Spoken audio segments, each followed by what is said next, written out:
What's going on here? I drank a whole case of booze and I don't feel a thing. What kind of whiskey is this? That guy gypped me.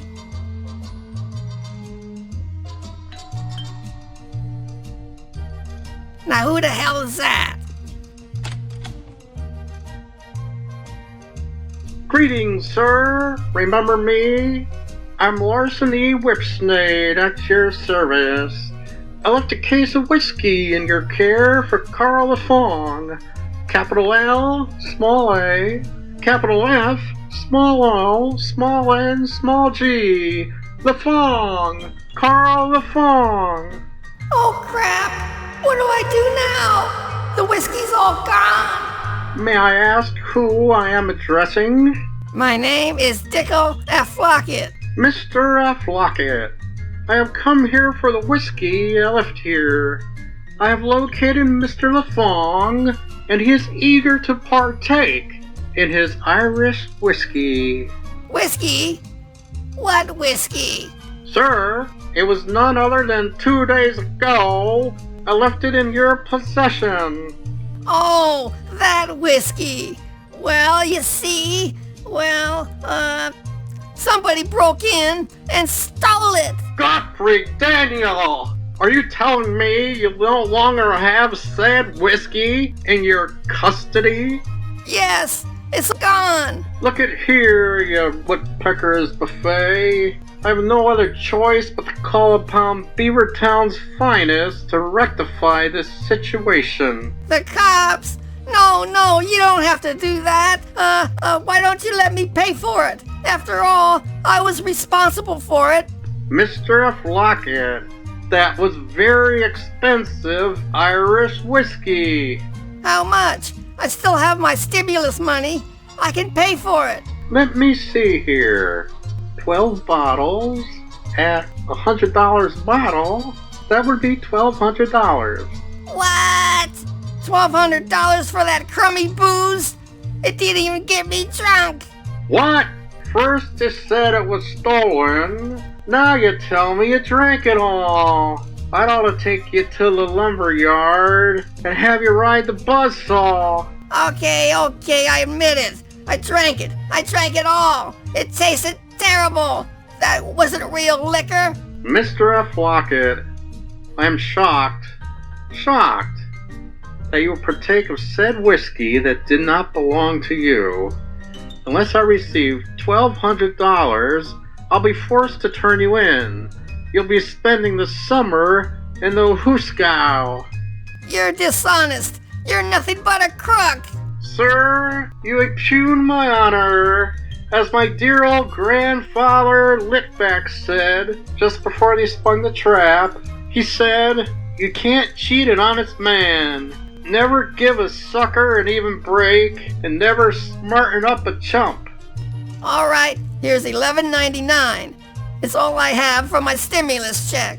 That will do. Farewell, Mr. F. Lockett. It was pleasure giving you, doing business with you. Well, if you're gonna get scammed, it might as well be by the best. Greetings all! I'd like to welcome everybody to part 4 of this 1937 Sparton series. Now last week I said we were going to do the cabinet, and believe me, we will. But I thought I should start out by showing you what I'm going to do to handle the excess voltage that you usually get when you have an old radio. It was originally designed for like 115 volts, 110, 115, and the voltage nowadays is usually 120 plus. My voltage fluctuates between 121 to 124, and I've got my box set to 121. We'll just see what it is here on the meter. Check, please. Okay, got 122. It went up a little bit. So with 122, we like to reduce that. And I've got a transformer here. Now what? It's a Radio Shack transformer. It's a 12 volt transformer, which means you got 120 going in and you got 12 coming out. That's AC. And it's got a center tap. So you can also choose between 12 volts and 6 volts.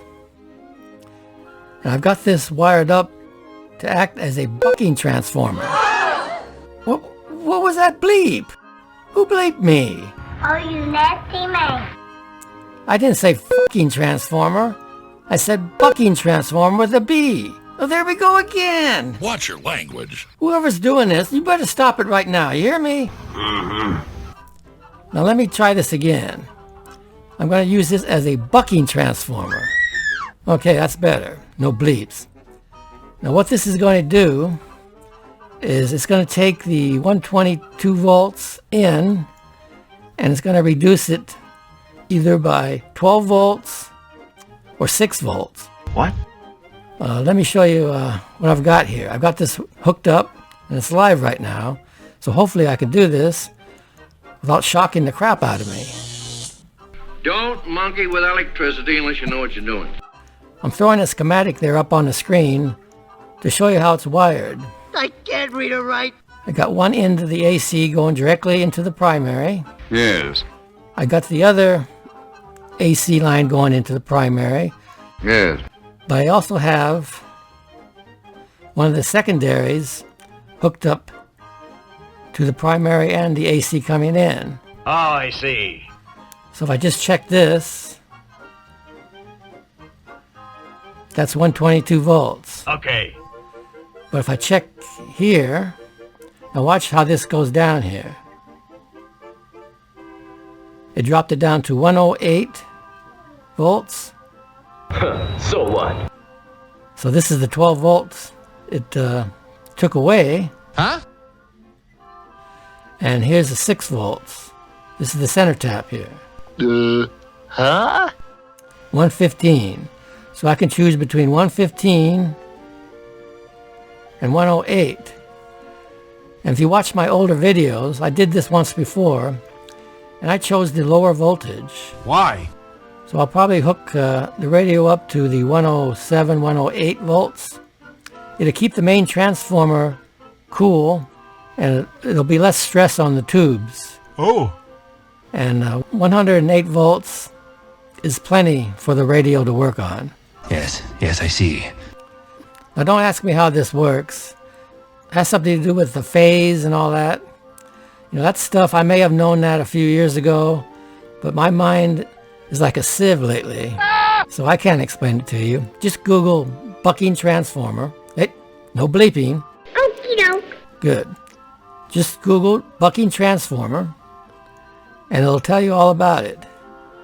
A funny thing about this is, not only can you buck down the voltage, you can actually buck it up. Let me demonstrate that here now. We got 108 volts here. But be careful. Now if I take this one wire off the secondary and use the other secondary, this will change it. So instead of getting lower voltage, it'll buck it up. What? Let me demonstrate that. So we get one here, one here. See how that bucked it up to 137? Yeah, this is magic. And if we go here, so we can actually use 129 Bit of magic? or 137 if we needed that higher voltage. But since we want to lower it, we're going to swap this around and go back to the 108. Now let me show you where I'm going to put this under the chassis. As you can see in there, there's plenty of room. It's good, it looks good. I was thinking about putting it right around here. Not bad. It might work. Then I could put a terminal strip here and one up here.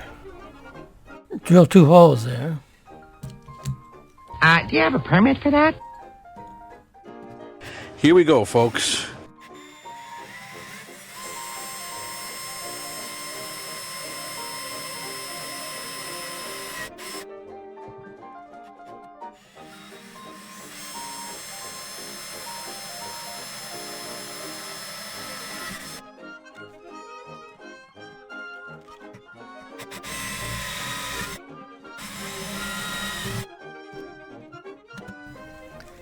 That looks pretty good. There it is mounted. On each side of the transformer I put some terminal strips. Good idea. Let me go ahead and I'll wire that up. Okay, I got it wired up. I think it looks okay. I added a fuse. There's a fuse in it. So the way this works is I got one of the lines from the wall going through the fuse, coming up to the switch, and when the switch is on, it flows through here on this wire, comes down here, connects up to the bucking transformer, and this is also hooked up to the transformer here. So that's one side of it. Goes through the other side of the secondary with reduced voltage, comes up here and joins this wire here that goes to the transformer. So we got whatever voltage this is reduced is going directly into here. So we can check to see how much voltage that is with the meter. Something fishy about all this. Check it here and here. So we got 106.8 volts going into here. So that is really going to reduce the stress on this. I don't believe it. And if we take a look at the 6 volts that powers the tubes, these two wires here, instead of 6.3, we get 6.02. Whoa. Watch out! 6.02 or 3, that'll reduce the stress on the tubes. So I think we're good to go on that. Crazy, man. Ben is with us. Ben's in Connecticut. Hey, Ben, what's up in your world, man? Well, I have... Radio works. All is good with the world. You know, I should eat something before I tackle that cabinet, huh? I'm hungry. Anybody got any food out there? Hey, Jerry, bring out some cold meat and heat up some coffee. Sit down. Oh, cold meat and coffee sounds good. I'll take you up on that. Boy, that was some great cold meat and coffee. My compliments to the chef. Thank you kindly. Now, in order to work on this cabinet, I've got to remove this board that holds the grill cloth in. So there's 1, 2, 3, 4, 5, 6 screws. Let me get those off, and we'll take a close look at the grill cloth. Okay, I got 4 off. 2 more. Oh.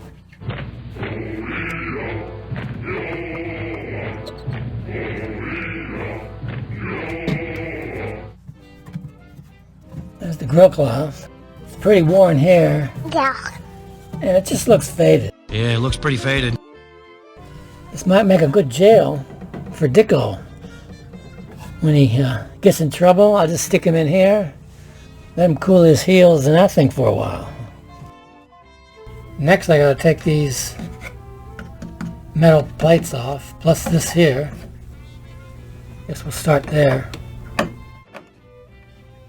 Okay, I think all the hardware's off. Here's this little Selectron thing. It's so cute. Those things are kick-ass. Here's the dial glass, or dial plastic.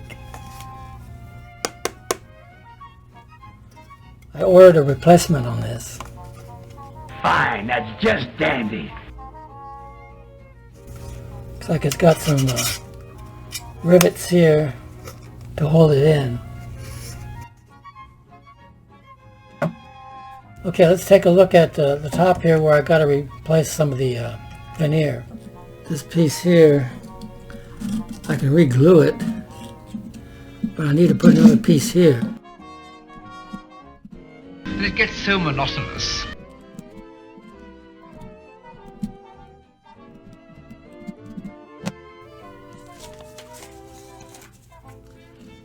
I'll just make a like a template here. You're a pretty smart fella, aren't you? Nope. I had to buy some veneer. I didn't have any light veneer. Mine was all a little bit dark. So I had to buy this. This is $24.99, but it does come with quite a few pieces. 3 square foot pack. So, see how it works. It's my template here. I made it a little large so it overlap a little bit. I can always trim it later. Are we going to be testing on this?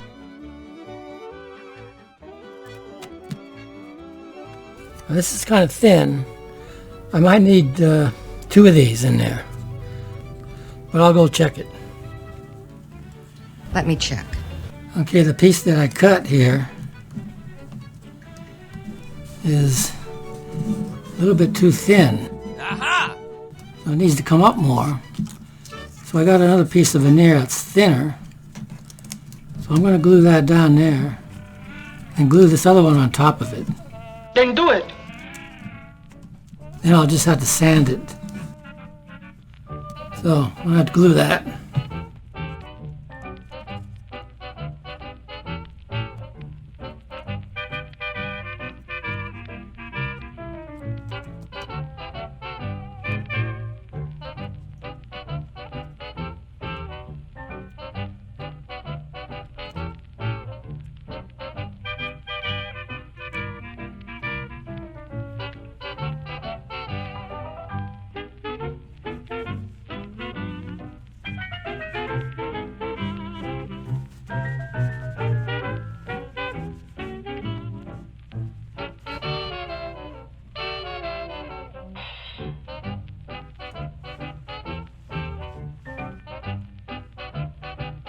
I'm going to clamp that down and we'll take a look at it when it's all dry. Well, it's the next day. I had this clamped all night. Looks like it glued it pretty good. I just got to trim this piece and then sand it. Hey, what are you trying to do?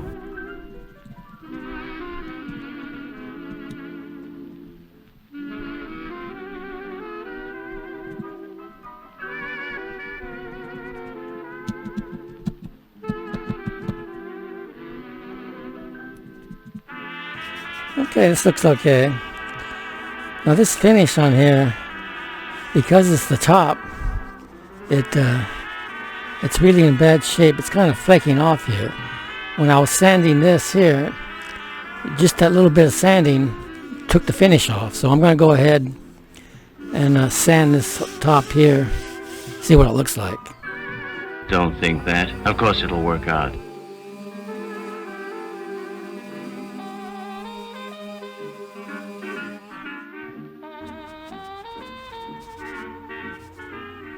It's going to take a little bit more sanding.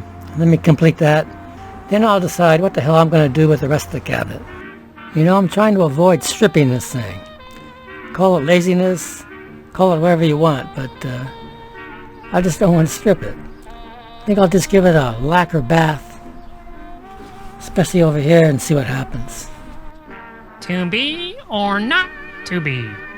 To be or not to be? That is the question.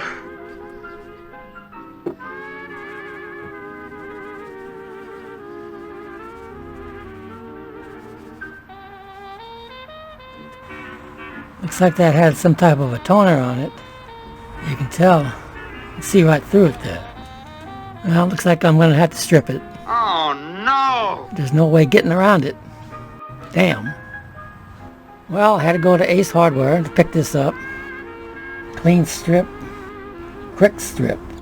It's got a spray bottle there, but I'm just going to put it in a bowl and put it on with a brush. And a large bowl of the clam chowder. I'm going to try it on this section here and see how it works. What have you thought of the consequences? It says to leave it on about 15 minutes.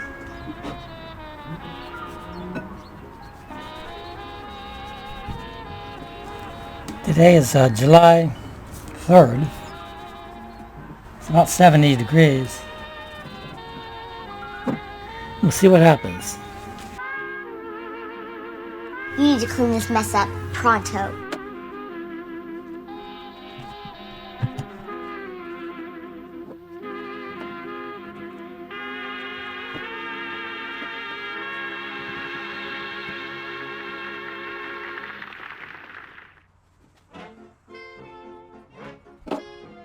What a mess!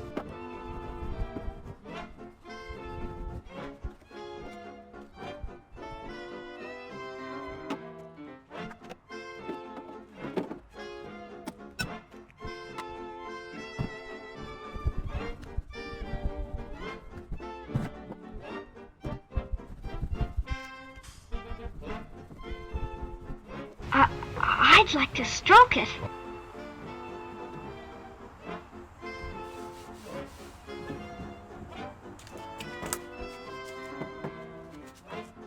Okay, bye-bye now.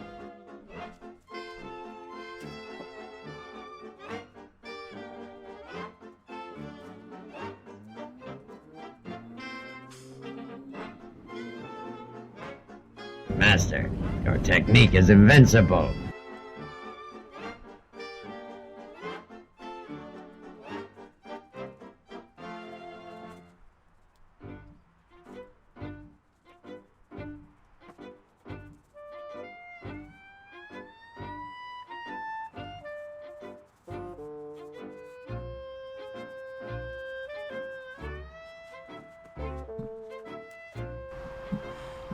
In order to get this done faster, I did all this in one fell swoop.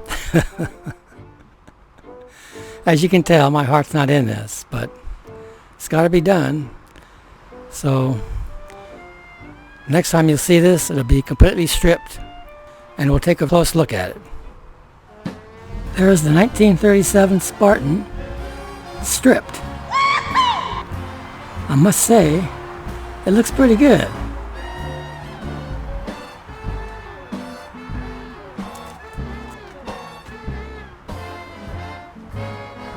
I'm glad that's over. Me too. I think old Buzz earned himself a nice cold beer. What do you guys think, huh? Yes, sir. Oh boy. Brewskis, here comes Buzz. Boy, am I thirsty. Can't wait to get that beer inside me. Ah, one left. What the hell? Who drank my beer? That damn Dickel did this. Dickel? What? Did you drink my beer? Yes, I did. I was thirsty. Why you're gonna get it. Oh, I'm so scared. Excuse me while I capture a gnome. Here come the judge. Buzz, let me out of here. I'm claustrophobic. Let me out. Let me out.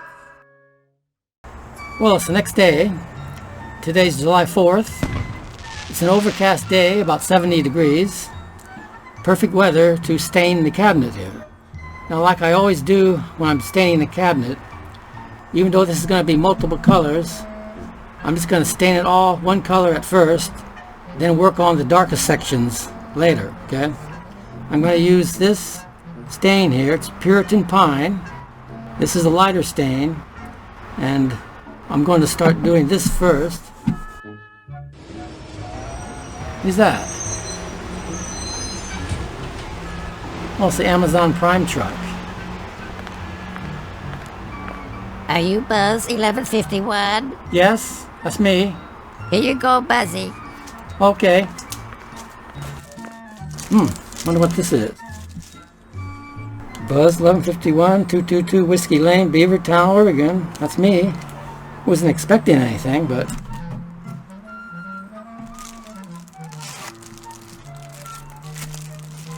There's a letter here. Dear Buzz, I've been watching your 1937 Spartan series, and I know that you soon will be refinishing the cabinet. I also know that you like to use undies to apply the stain. Well, that's true. I am enclosing a pair of Hillary's panties I hope you can use them. Just don't tell her or she will skin me alive. Sincerely, Bill Clinton. Holy mackerel there. Thanks, Bill. Wow. I was going to do this without undies this time, but this came in the nick of time. What a coincidence. There's some undies in here. Oh, nice color, huh? Oh, Hillary. Oh my God. You got pee and poop stains. Oh, brother. Ooh, Hillary. Ooh, boy, that's ripe. No wonder Bill sent these to me. Looks like she could lose some weight there. I don't think that's funny. Ooh, Hillary, I think you should use some Depends if you got a problem down there. Ooh. Okay, well, it's no time like the present. I hope your undies do this radio justice. Whew.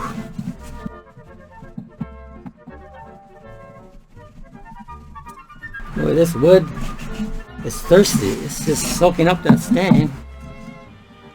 And Hillary's poop, probably her pee too. A glutton for punishment. What do you think? Think that looks okay? Please don't ask me anything. I don't know anything about it.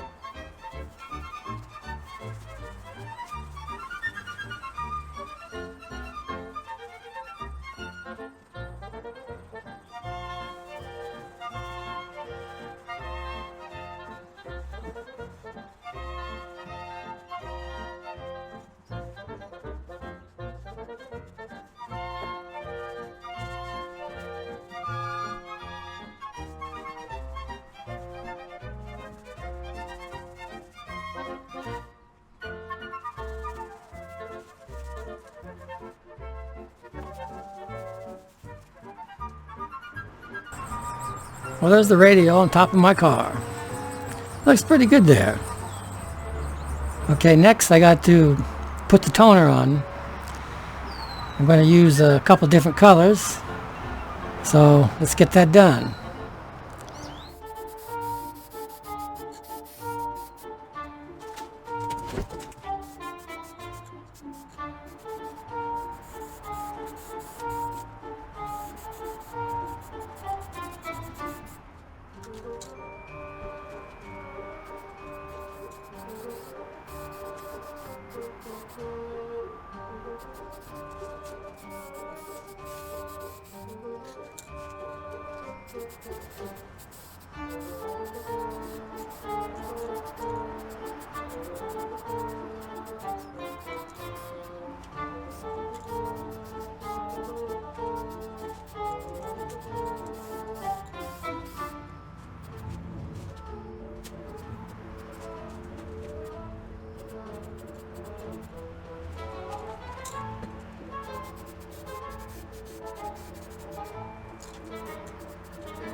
I hope you enjoyed the video.